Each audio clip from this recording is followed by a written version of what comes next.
කාශ්‍යප තථාගත බුදුරජාණන් වහන්සේ අපි බුදුරජාණන් වහන්සේට කලින් පිණ්ඩපාතේ වඩිනවා උදේම වීදියේක. පොඩි රෙදි කෑල්ලක් ඇඳගෙන උඩුකයටත් වස්ත්‍රයක් නැති වීදු දරුවේ කොම් පිටු හදා ඉන්නවා පස් වලින්. ඉතින් අර හැම ගෙදරකින්ම මිනිස්සු ශ්‍රමණයන් වහන්සේලාට පාත්‍රයට එක එකව මෙහෙම බෙදනවා අර පොඩි දරුවා බලාගෙන හිටියා. දැන් පොඩි කෙනා බලාගෙන ඉන්නවා. මිනිස්සු දානේ බෙදනවා ස්වාමීන් වහන්සේලා දානේ අරගෙන වඩිනවා. අවසානයේට වෙඩිය බුදුරජාණන් වහන්සේ. කාශ්‍යප බුදුරජාණන් වහන්සේ. ඒකට අර ගෙදර ගෙවල් වල කවුරුවත් මිනිස්සු නැහැ.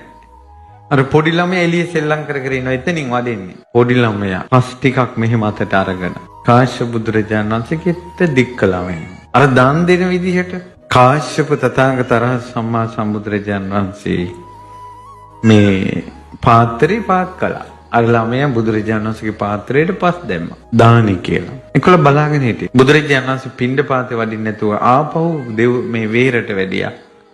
වෙහෙරේ බුදුරජාණන් වහන්සේ සක්මන් කරන මළුවට පාත්‍රයේ මෙහෙම පාත් කරගෙන පස් ටික හැලුවා. බුදුරජාණන් වහන්සේට සක්මන් කරනකොට පෑගෙන්න. පාත්‍රය සෝදාගෙන ආයෙ පිණ්ඩපාතේ වැඩියා. පස් මිටක් පූජා කරලා මුළු ජම්බුද්දීපේටම අධිරාජ්‍යයක් වුණා. ධර්මාශෝක රජුරෝ. මං කිව්වේ අර අත්හැරියොත් වෙන දේවල් අත්හැරියොත් වෙන්නේ පොඩ්ඩක් අත්හරිනකොට ගොඩක් ලැබෙනවා.